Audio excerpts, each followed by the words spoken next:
Campaign 2020 is sponsored by Wisconsin Hospital Association, Quick Trip, Wisconsin Counties Association, Wisconsin Realtors Association, and Wisconsin Operating Engineers Local 139.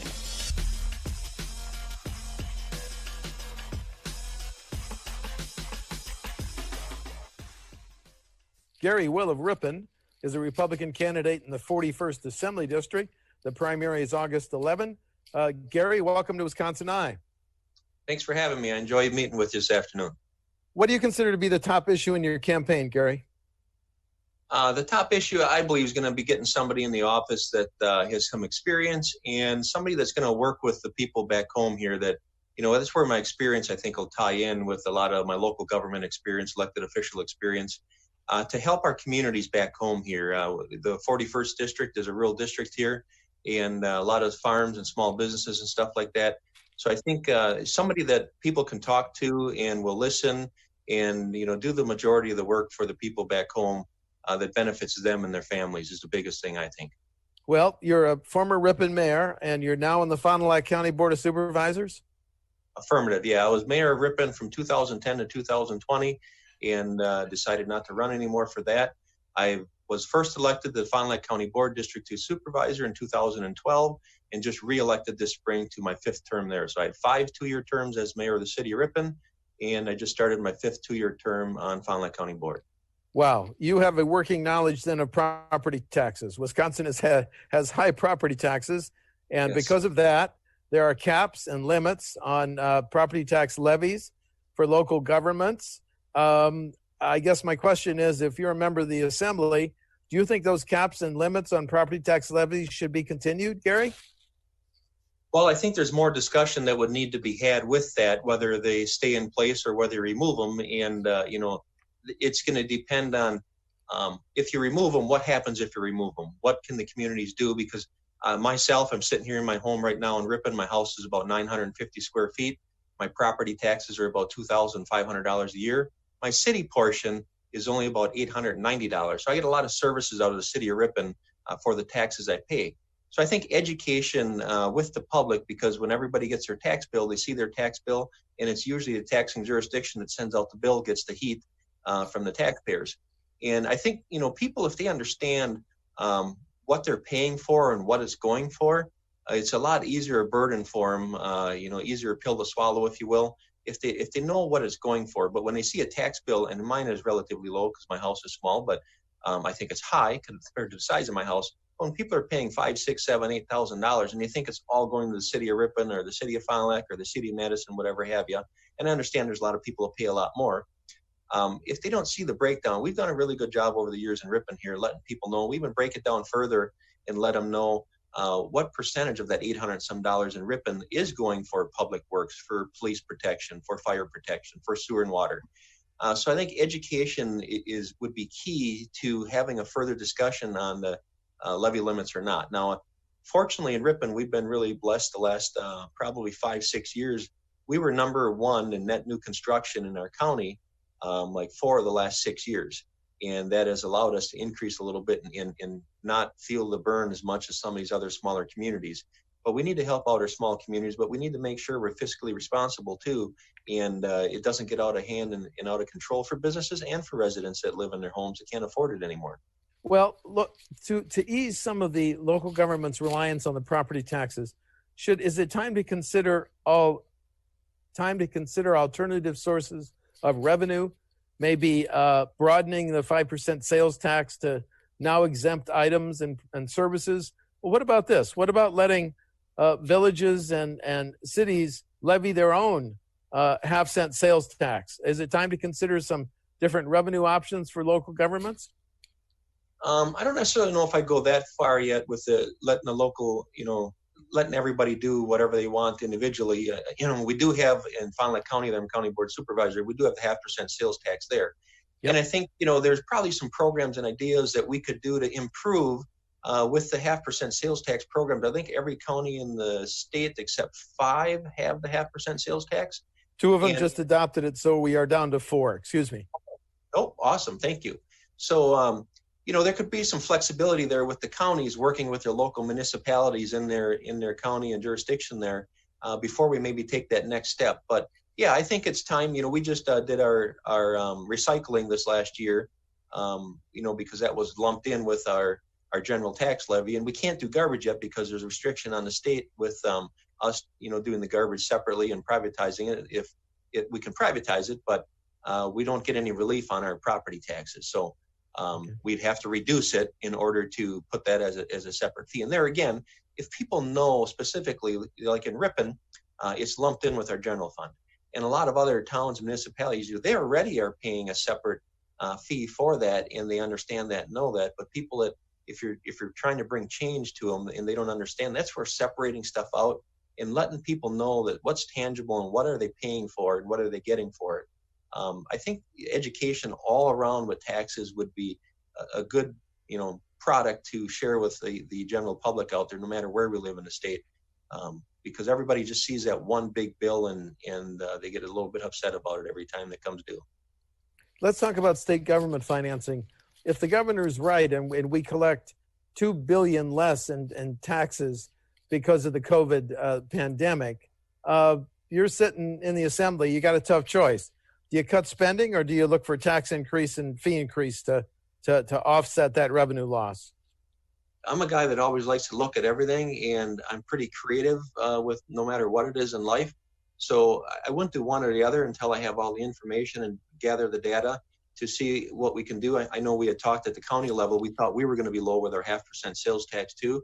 And talking to county executive the other day, it looks like we're actually going to be doing just fine, if not maybe a tad bit better. So, a lot of places have closed, but there's a lot more people buying online, and people are still ordering out and getting food and stuff that way. But, if there's anything we can do to look at the online stuff and make sure that that's all tightened up, because I think that's one of the big things that's really hurt our state and our country over the years is everything buying online. The stores are closing. People aren't working there. They're paying less taxes and revenue. That hurts our roads and hurts our schools and everything else. So we need to make sure that, the transition, I don't ever think, I'm going to be 52 years old shortly, and I don't think we're going to see, going back to the big box stores. I mean, what I'm seeing now is years ago, when everybody got the books in the mail that were like yay thick, and you ordered online and stuff. And now with the internet, like we're visiting here today via Zoom, a lot more people are doing that. So we need to make sure that we look at all those avenues and make sure that if there's anything that we're missing there currently, and I'm not aware of all the ins and outs of that yet, but if I was to get down to Madison, I'd make sure we take a look at that because that's where a lot of our communities are probably missing a lot of the revenue and stuff if it was being missed. I know a lot of years that it was there. So probably look at the counties and 0.5% taxes and how can the county help out the small municipalities in our district? Okay. Americans know a lot more than they did 2 months ago about how a few police officers treat those in their custody. The governor's offered a 9-bill package that, among other things, would ban police chokeholds, would ban no-knock warrants, universal training standards. Could you support the governor's package of police reforms? It's a good question. And from my understanding, I'd have to double check, but I don't believe the state of Wisconsin even allows chokeholds already, or it's not even part of the training that has been for 10 years at least or something. So I would need to look at all of those a little bit more in detail, but I work with our sheriff in our county. I'm on the public safety committee on our county here. And there again, I think we got to rely on education with the public and look at stuff before we make a decision. So I know the governor, I've heard he wants to do a lot of things there, but we actually have in Fond du Lac County here, we have what's called a virtual training simulator. It's a $250,000, virtual training range, if you will. And it's invaluable training in my eyes. I've been through it already on the county board. We're looking to get our county board, the rest of my peers, supervisors, an opportunity to go through that and educate our own county board members so they see and know how our officers, work on a day-to-day basis and the training they have and questions. So we're going to be doing some, education here with our own county board in Fond du Lac County here shortly with that. And I think that's something that a lot of people could benefit from. Including our governor. I don't know if he's ever seen a simulator like that and been through anything like that. It's easy for people to play Monday morning quarterback, but I support our police, fire, EMS unequivocally 100% all day long, every day. And I always thought I wanted to be an officer. Thought it would be neat all these years growing up. And when I went through the simulator, there's no way I ever want to put that uniform on. What our men and women do every day for us out there, put that uniform on and protect us. It's just invaluable training, and the split-second decisions that they got to make, life and death. It's amazing training. So I think we need to look at more education and training and stuff like that before we try to revamp everything. Our officers, in my view, in my opinion, our officers need more tools in their toolbox, not less tools in their toolbox. Okay. Another law enforcement issue. Where do you stand on the issue of medical and recreational marijuana? Gotcha. Good question. That actually came up, I think about 1.5 years, 2 years ago at our county level. And so there again, I had mentioned at League of Women Voters the other week when I had opportunity to visit with them. I would lean towards the experts. I mean, I'd want to know from the doctors, the medical professionals, our, county health departments, our district attorneys, our sheriffs, our police chiefs, and the impact on all that. I mean, something medical, doctor prescribed, people are having issues, and it's, one, last resort, or they really need something to help them out. And the professionals are telling me that is something that could benefit them. I could talk about that, and I could probably find some room to support that. But just recreational marijuana for everybody to buy and use just because of tax dollars, something I don't support. Okay. The debate in Madison over who should draw the next congressional and Senate and Assembly boundary lines. The Constitution said the party in power. The Constitution says the party in power in the Capitol will draw them, but the governor's recommended a People's Commission that would draw them and then forward them to lawmakers to be enacted. What's your position on who should draw the next set of lines? I know there's a big push towards impartial committee to do that and look at that, and I believe there's checks and balances from both Democrats and Republicans, no matter who looks at them and who draws them up. So I think that any way we look at it, whether it's impartial and the both sides of Republicans and Democrats get a chance to weigh in and input on it, the more input the better. So I'm not opposed one way or another, whether it's independent or whether it's the party in power, as long as the other party has, opportunity and input and checks and balances. So I think we'll be fine moving forward any way we look at it, as long as everybody has a voice at the table. Okay. We have not yet found a stable funding source to pay for highways. The governor recommended raising the gas tax, which is 30.9 cents per gallon, hasn't been raised in 10 years. Could you see yourself voting to raise the gas tax? Possibly, yes. That's something that I need to look into more. I do understand and realize the cost of our roads and the cost of doing our roads has gone up tremendously, and without the inflationary cost to deal with our roads and infrastructure. So there again, that's where maybe the 0.5% sales tax or something like that we're currently using can be something we can talk about, and maybe our small communities could utilize some of that from the county standpoint, and the 0.5% sales tax to help fund some of that.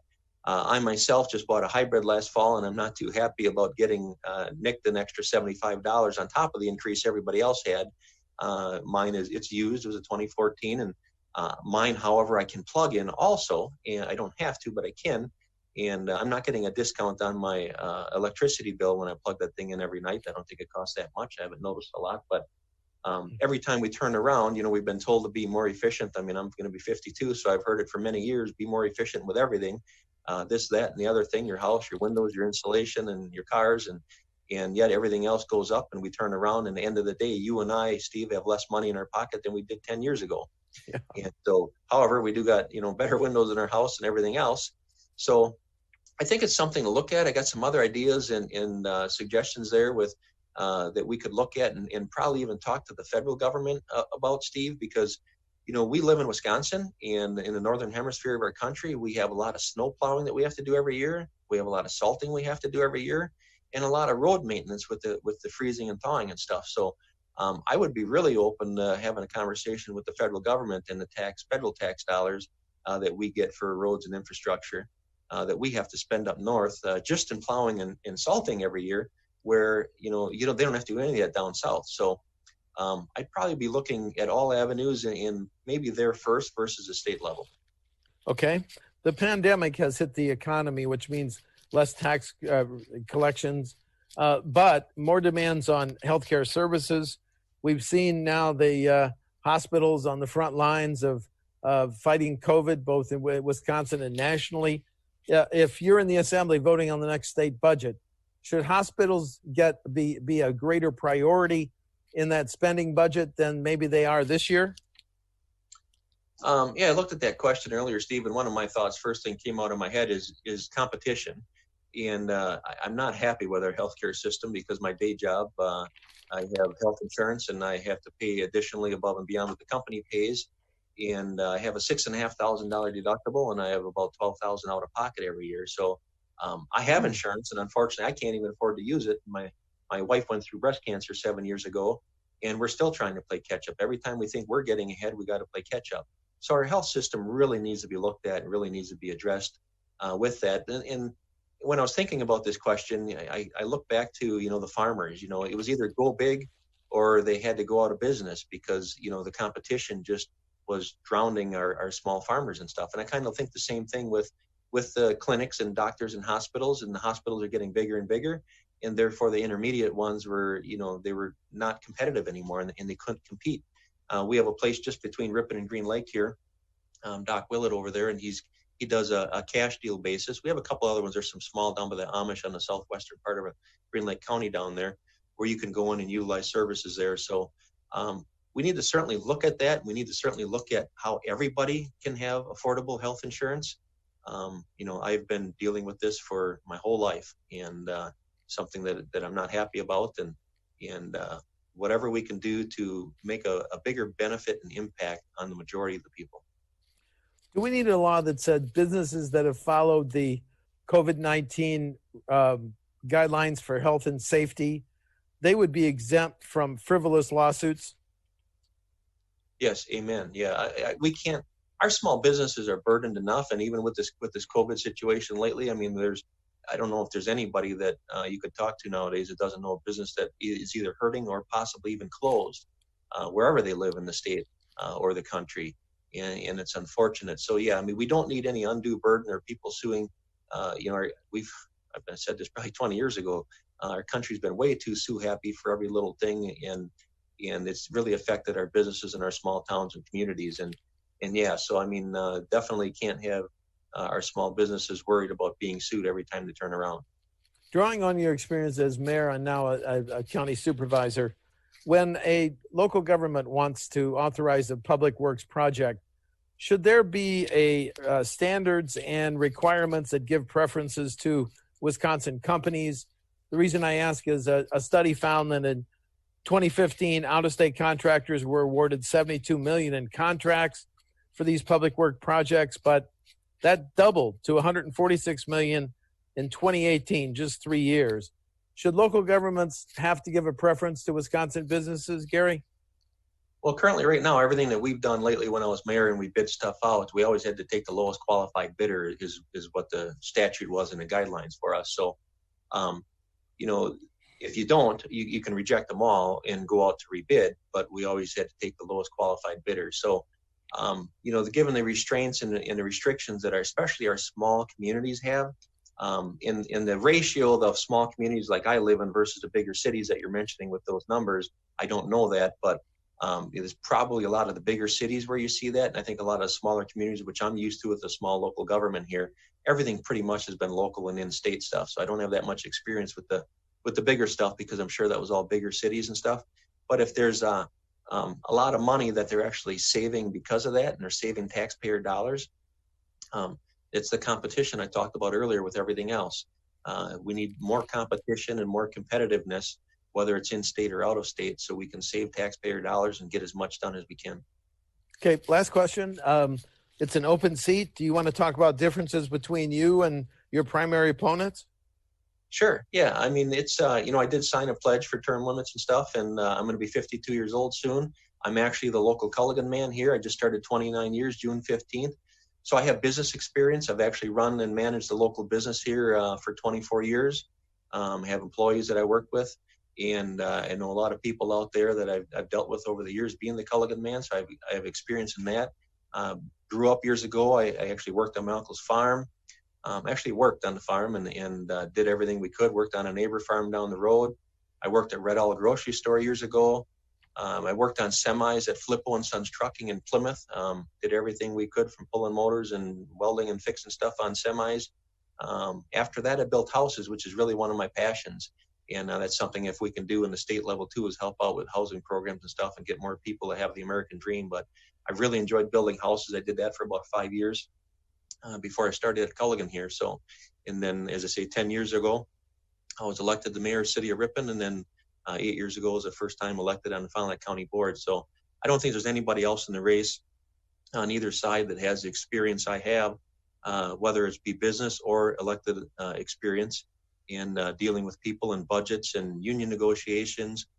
You name it, I've been through it all. I mean, we had a new hospital just built here a few years ago, and private developer sold the land. The hospital bought the land, and they were ready to put everything in, and they were deciding who's going to pay for the road. And one thought one was going to pay, one thought the other one was going to pay.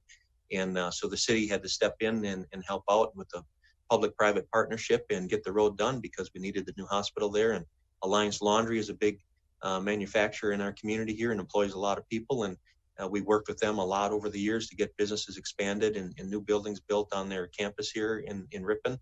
So there's a lot of experience I have in dealing with departments and department heads. So I think that, in and of itself, my experience, my dedication, and it's never about Gary Will, and it never will be. It's about the people that we serve and who we work for. And God put me on this earth to help people no matter what it is. And I'm here to help out no matter what side of the aisle they're on, what they believe in, or what they want to do. If I can help make a difference, that's what I'm running for the 41st Assembly for. Gary Will of Ripon is a Republican candidate in the 41st Assembly District. The primary is August 11th. Gary, thank you for talking to WisconsinEye. Awesome. Thank you, Steve. I appreciate it. It was my pleasure. Thank you. Stay safe. Thank you. Campaign 2020 is sponsored by Wisconsin Hospital Association, Quick Trip, Wisconsin Counties Association, Wisconsin Realtors Association, and Wisconsin Operating Engineers Local 139.